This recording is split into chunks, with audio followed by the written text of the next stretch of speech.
Hello and welcome to yet another QubaHQ tutorial. I'm Kuba Michalski and today we're going to continue playing with After Effects text animators. You may remember last time we used After Effects text to create fake particle simulation with the underwater scene and the opening titles. And a lot of time has passed since then. I've been abroad, I did a couple of projects, I got married, had the honeymoon.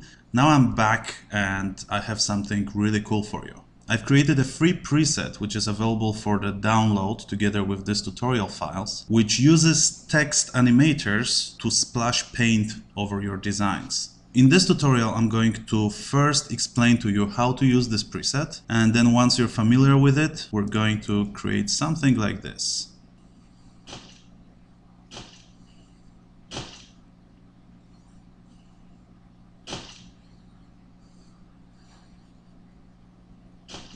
At the first glance, this may look like a fairly complex animation, but as you will see, using the SplatterType preset, it's going to take just a couple of clicks and some adjustments to animate. So let's get started.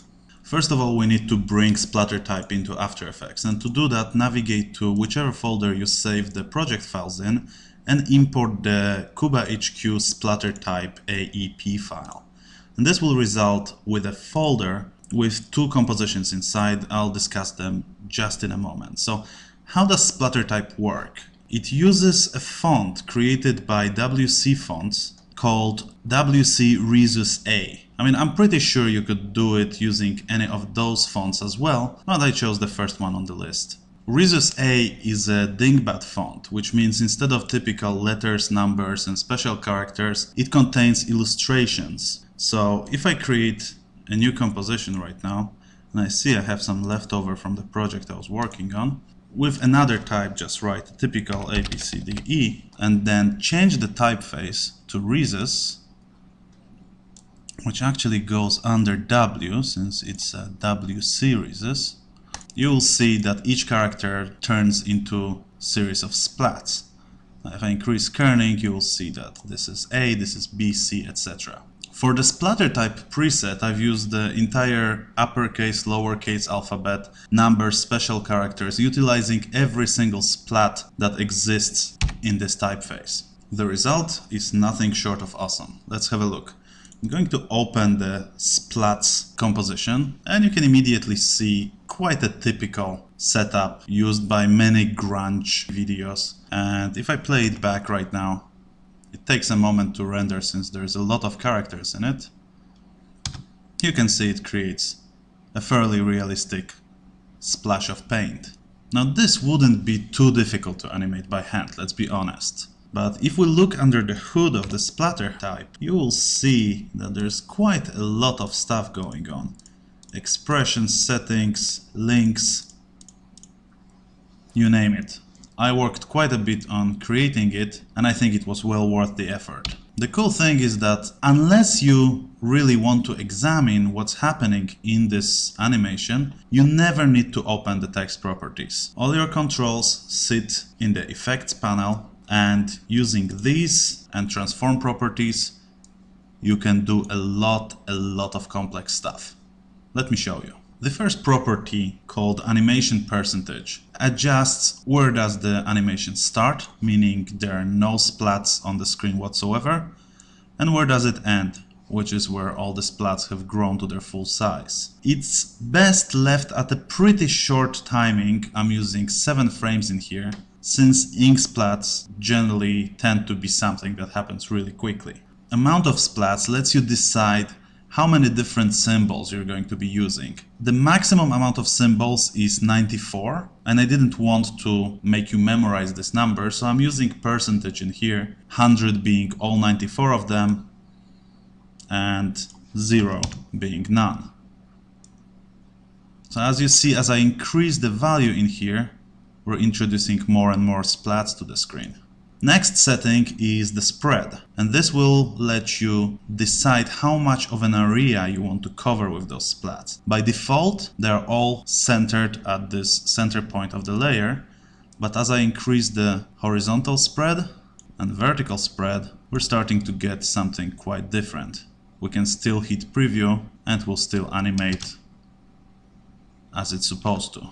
Next setting, actually next two settings, are for adjusting the scale. By default, I'm using the font at the size of 200 pixels, resulting in fairly big splats, but everything can be adjusted in here. So if you want very small splats, you keep your scale minimum at, let's say, 0, and change the scale maximum to, let's say, 10%. Well, those are really tiny, so maybe we can make them slightly bigger. That looks pretty good. And since you have scale minimum and maximum, size of the symbols varies from one to another, so not all of them are the same scale. And that's controlled by a property called Randomizer. I'm going to increase it back to 100% to better illustrate my point. Now, Randomizer is linked to a lot of different properties. It selects which splats will appear in this selection that you made. So we're choosing 42%, but we can randomize which ones of the whole set will appear on the screen. It will control how is the spread distributed. It will control the rotations of the splats, as well as the scale. So as I drag this value, you can see it's generating an infinite amount of different splat combinations. This one looks fairly cool. Maybe some of them could be bigger. But the white paint can't be really used for much in motion graphics, maybe except for masking. That's why we have the color controls under the randomizer. We can choose our base color. Let's pick some sort of teal green. And that will color all of them into the same color. Next, we have the hue variation, which allows us to change the color based on this main color. So when we offset it by 7%, there is some slight variation, making it look fairly interesting. If we increase it all the way to 100, we're going to introduce every single color of the spectrum, at least in terms of the hue. When it comes to brightness and saturation, we have two separate controls. So why don't we get back to 0, in fact, in here, so all of them are the same hue. If we play with brightness, we'll see that some of them are getting darker, travel towards black. And when we play with saturation, some of them will become stronger and some of them will be traveling towards white or gray. A setting that I usually use is around 15 for each of them. And that creates a fairly varied result. We can even increase color brightness variation. Now at the end we have color randomizer, and that's for when you like the composition, like the way the splats are organized on the screen, but are not entirely happy with this particular color combination. So just like with the original randomizer, it will cycle infinite amount of settings until you find something that satisfies you. Alright. Those are the settings, fairly simple, but they will allow you to create a whole bunch of animations really quickly. And if you feel like the preset is missing something that you would like to, for example, change just the position but not affect the scale, and this randomizer will change all of them, you can always unroll it, navigate to the correct property. Let's find it. This is the position spread. And adjust the random seed of that particular property. So all the elements stay the same, but you're just cycling different ways of organizing them on the screen. Alright. So that's splatter text in a nutshell. Of course, it sounds very simple, but you can create a lot of complex animations with it. The second preset that we have is called Splats on Path, and it follows a fairly similar setup as the first one, with one major difference, that all the splats are organized on a mask. If we just change the color of the splat so we can see it a little bit better, maybe the white color for the mask wasn't the best choice. Maybe let's increase the variation just to make it a little bit more interesting. Play a bit with saturation. You can see that I have a path here and my splats are going to follow it whichever way I decide to adjust it.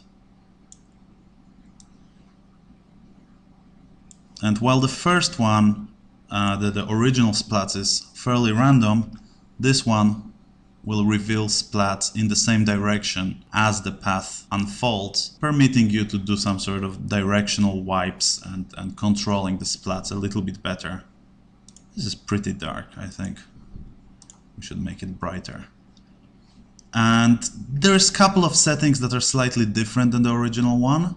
The spread is just a one-dimensional property in here, since it basically decides the distance from the path. The length adjust will help you once you change the amount of splats. If you decide to use only 20% of available symbols, you'll see that they're not enough to reach the end of the path. And at that point you can adjust the kerning using length adjust and push them to follow the path until the end. Let's get back to, let's say, 50% and shorten it back. Well, that became pretty long.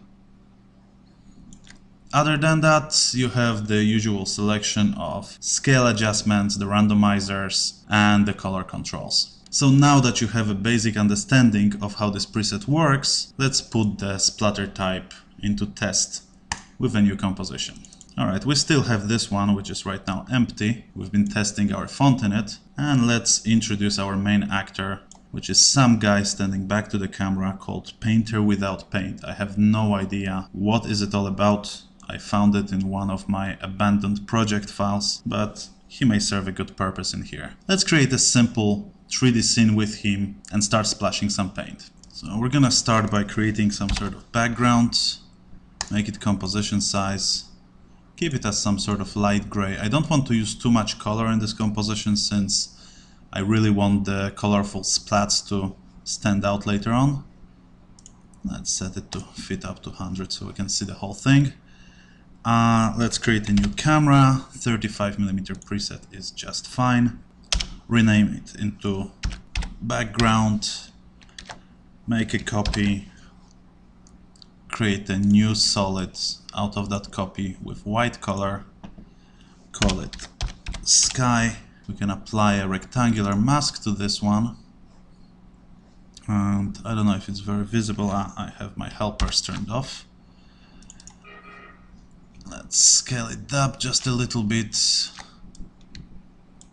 Move it to approximately the center and feather it a little bit vertically. So unlock the properties, feather it out, then turn it into a 3D layer and push it way back, all the way to 5000 pixels away. And we can't really see it anymore, but we can scale it to make it appear back. So scale horizontal, scale vertical, and maybe lower the opacity to, say, 85%. That's looking okay. We can also now turn our painter into a 3D layer. Maybe zoom the camera out a little bit. And we can see that he appears to be floating mid-air, so we'll need to remedy that in a moment. But first I'm going to move his anchor point to the height of his feet, and that will be used for flipping him around later on. So right now we can pull the camera back up and have him centered approximately on the screen. Okay, feet up to 100. I don't know why does it change. Let's fix that floor issue. Another solid, let's make it a square one, 500 by 500 pixels. White, this time let's use the elliptical mask tool. Feather it by 150 pixels. We can solo it for a second. Lower the mask expansion until it becomes a feathered circle. That's looking good, I think. Yes. Turn it into 3D layer. Rename it. Keep on forgetting about giving my layers the names. Floor. We can rotate it by either 90 or minus 90 degrees and scale it way up. And maybe lower the opacity to something like that. Okay, this starts looking more like some sort of habitable space. Well, maybe in matrix terms. And I would like to have a shadow under this guy, so let's move the floor down, make a copy, access the properties, change the color into black, creating a new solid, stretch it a little bit. Since he's a paper cutout, he shouldn't really have any thickness. And then scale it down. Maybe push it back a tiny bit. and lower the opacity as well. And you may see right now that we're starting to have some clipping issues in here, and for that we're gonna use oldest trick in the book, which is off-screen solid. So I'm going to create one more solid, 1 by 1 pixel, name it a horizontal line. That's going to be my separator. Position it at -100, -100, so that we know it doesn't enter the screen at any point. I can also change its color to yellow so it stands out in the stack a little bit better. And now I can put that between the painter and the floor, and we can see that although the elements should be clipping, we broke the stacking order, and right now it will render better. Okay, since we're not going to be animating anything but the camera and the painter, we can maybe shy away the other layers so they don't get in our way too much. That was motion blur, which is also useful. Okay, let's turn on the motion blur for the guy as well. And let's start splashing some paint. So since I've been playing a little bit with the presets to show you how they work, I'm just gonna delete them and import a fresh copy. So again, QubaHQ SplatterType, open the Splats and just copy this layer. So copy from here and paste it in our comp. And I know that it takes 7 seconds to animate, which is the kind of length that I wanted, so I can just go 10 frames ahead and see what the result will be. Alright, I'm not very happy with the white color definitely, so let's adjust that. In my demo I think first we splashed him in some warm pink paint. Let's increase the variation to maybe 8, just to give it something happening. Brightness variation to 15 maybe. I'm not really sure if we need to change the hue, but we can give it 15 as well. Didn't really do much. Okay, we can set it at 50. Whoa! Where are we? Okay. 15, 90, 50. Okay, this is looking fine. And since this is still just a text layer, we can right now turn it into a 3D layer and it becomes just another element that we can animate. So I'll just bring it up a little bit, center it somewhere on his back, and increase the spread, because right now all our splats are sitting in more or less the same space. So increase the horizontal spacing a little bit, and then the vertical one a whole lot. Alright, and we can't see our guy anymore, but that's not a problem. I think this position will work for me. Camera underneath the guy, not to mix it up. Okay, I'm gonna make a copy of our painter without paint, move it above Splats, and use that as an alpha matte for our Splats layer, so they only sit on him. And now I'm going to parent both of them into our original painter, and we can also change the original one into, well, cyan doesn't really look strong. I think orange could stand out a bit, yeah. So orange one will be our original, and then on top we're gonna be adding more splats. So we have the first one in here. This is looking good, and let's see how does the impact work. It still feels a bit slow. I may want to change it a little bit. Oh, I know why. You see, I'm using a full amount of them and they're really small, and that won't work for me. So let's change the amount of splats into, let's say, 30% and scale them up. So scale minimum could be at 50 and maximum at 250, maybe even minimum at 100. And that's starting to look better. We can remove that alpha matte to see, we're getting some of them traveling really far away, so I'm going to decrease the horizontal spread, bring the alpha matte back on, and maybe cycle some random presets to find something that works for me. Oh, this is really strong. This looks pretty good. I can actually lower the sizes right now. Alright, this is pretty much what I wanted. Okay, a tiny bit more. Alright, so that's our first splat. Let's see how it's animated. Let's unroll the, whoa, not text, effects palette, zoom it in. Why is our composition so long? I don't need it to be 40 seconds. I'm barely gonna get to 10, so let's shorten it immediately. Trim comp to work area. So it is at 7 frames. Let's have a look.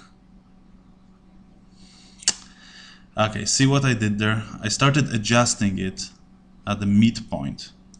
So yeah, it looked great at 4 frames, but by the time we got to 7, it looks pretty dreadful. So yet another set of adjustments. 150 maximum, 30 minimum. Okay, I'm good with that. No more changes. Splat. Fantastic. Alright. Let's animate the bounce effect. So we can imagine those to be thrown by a paintball gun or something, and we'll need the painter to react to it. So we know that at 7 frames the impact finishes. So I would start animating at around 5 frames. What we can do is basically animate the X rotation of this character, starting at 0, going 1, 2, 3, 4, 5 frames ahead, tilting him forwards to, let's say, minus 25 degrees, 1, 2, 3, 4, 5 more frames, 10 degrees, 1, 2, 3, 4, 5, minus 5 degrees, 1, 2, 3, 4, 5, and that's going to come back to 0. Let's ease those, trim our composition and see how it looks. And of course I'm rendering it without the motion blur right now, but it feels like the weight of the paint is pushing our cutout to bounce around, and it gives it just a little bit more believability. Okay, so that was the first coat of paint. Let's add 2 more. Let's give him 10, maybe 15 frames to rest, and then just copy paste the bouncing animation. Then we can do it again 20 frames later. And I know I will want this last one to be much stronger, so I'm just going to tilt him by minus 40 degrees in here, because the last splash of paint is going to be much stronger than the former ones.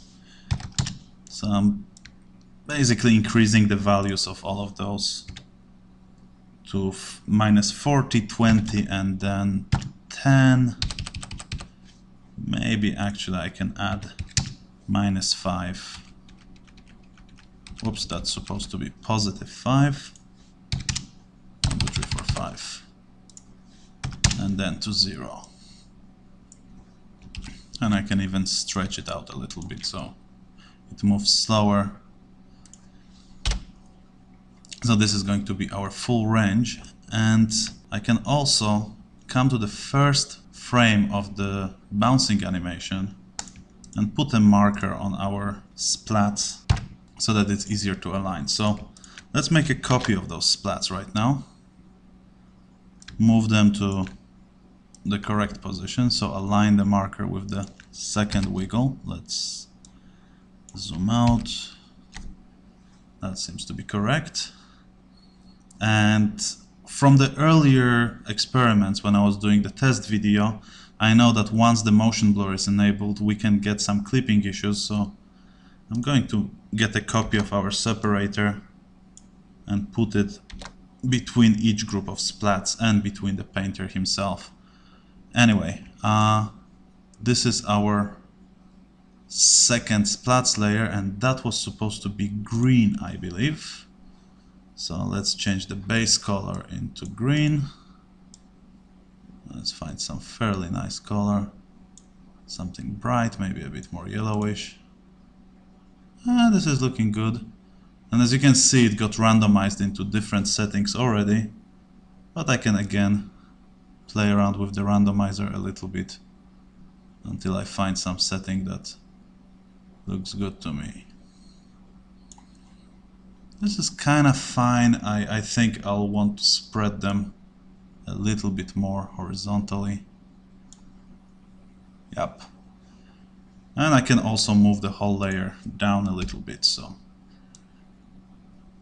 let's push it here so that we see a little bit more of that original pink. And I don't need to preview it right now. As you can imagine, the second layer of splats comes in. Let's just immediately duplicate it, navigate to the sync point for the third one,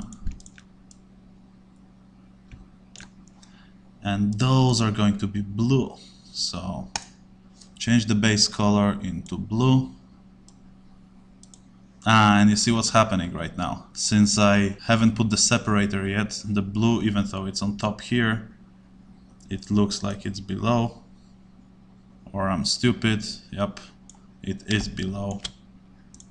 Let's move these two guys up here and add the separator. And for the blue one, since it's going to be a stronger one, I want much larger splats. But this time I'm not going to commit the same mistake, and I'm going to go further in time to see their final sizing. I'm happy with the color, although it could be a bit stronger. Size minimum will be 50 this time, and size maximum 180, with the variation a bit lower because it's just starting to look like some sort of poor disco camouflage cloth. That's cool, and let's spread them around even more. So spread them vertically and horizontally. This is starting to look good. I can also rotate them a little bit. I mean, as you can see, you have full control with this effect. You can do anything that you would be doing to a normal layer. And that makes this part finished. Let's see. Splash 1. Splash 2. Reaction. And considering how many different characters it has on the screen, it's rendering fairly fast. And splash 3. Now once I enable motion blur, you will see that the performance is going to go out of the window. But for now I think we're good in here. Okay.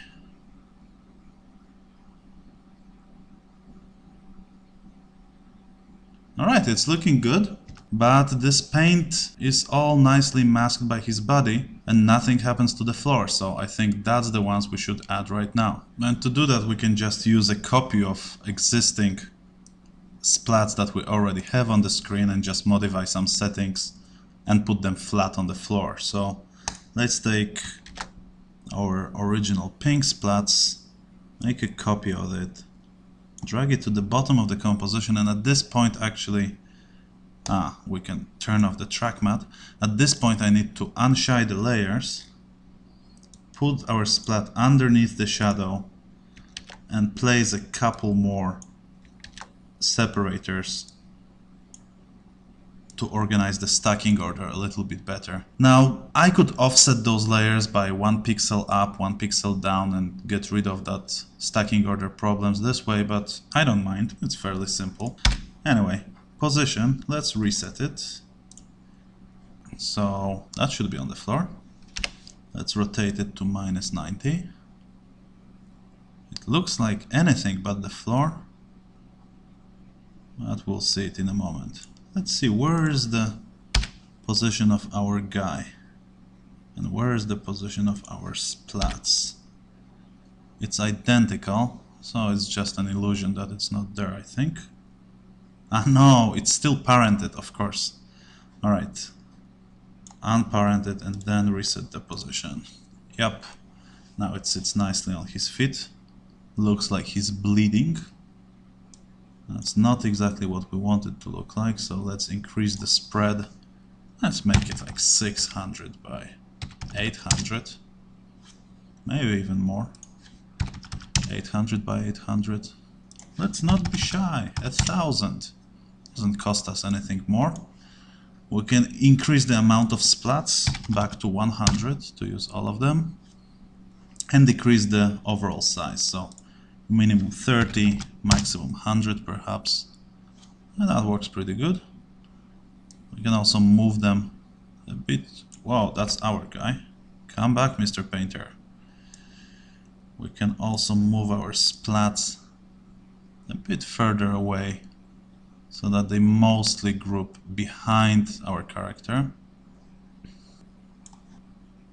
Okay, and let's play with our randomizer a little bit until we find the arrangement that works. Oh, this looks okay. And since the paint is supposedly flying from behind the camera, hitting the guy, and then reaching the floor, I'm going to offset them by, let's say, 1, 2, maybe even 3 frames, so that they happen just a tiny bit after the paint hits the guy. So let's see how it looks right now.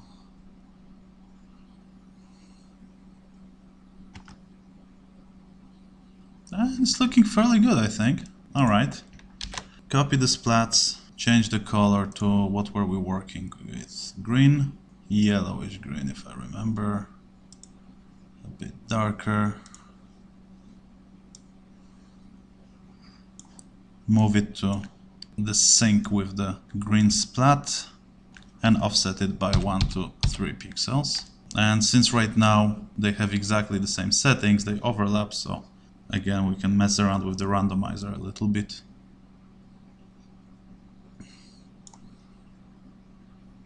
And this works for me. And one more copy. So duplicate once again, sync it to the beginning of the blue ones. 1 to 3 frames of offset. Change the color. Now normally I would write down those values, but this is not really precision engineering. Increase the size this time, so minimum 60, maximum let's say 120. Randomize it. Ah, that was good. Where was it? Now I lost it. Okay, this is not too bad. I can rotate it maybe a little bit around the Z-axis to arrange it slightly differently. Come on. Okay, and this part of the animation is done. So we have... Actually, I'm gonna run a preview and then talk on top of it. So I'm going to stop the recording right now, preview it with motion blur on, which will take a while, and see you on the other side. And we're done. Before I hit render, actually I didn't record that portion, I created a very simple 2 keyframe camera animation, just dollying towards our guy. And that's pretty much it. If you want to create the same kind of transition that I did in my preview, you can simply put another splatter type in 2 dimensions on top of the footage, make it all black and play with the size until it fills the screen. I think I used 2 different layers of splatter type to get rid of all the holes. You can use it in your projects to color things, to dirty things. You can use it as a transition or as a matte for another element. The applications are endless. Well, I hope you enjoyed this tutorial. It was a short one, judging by the QubaHQ standards. And remember, check tutorials.QubaHQ.com often for many more lessons, goodies, downloads, and presets. And if you happen to use SplatterType in your project, why not post a link to your results in the comment section? I'm really curious to see what you guys come up with using this preset. For QubaHQ, I'm Kuba Michalski, and I'll see you next time.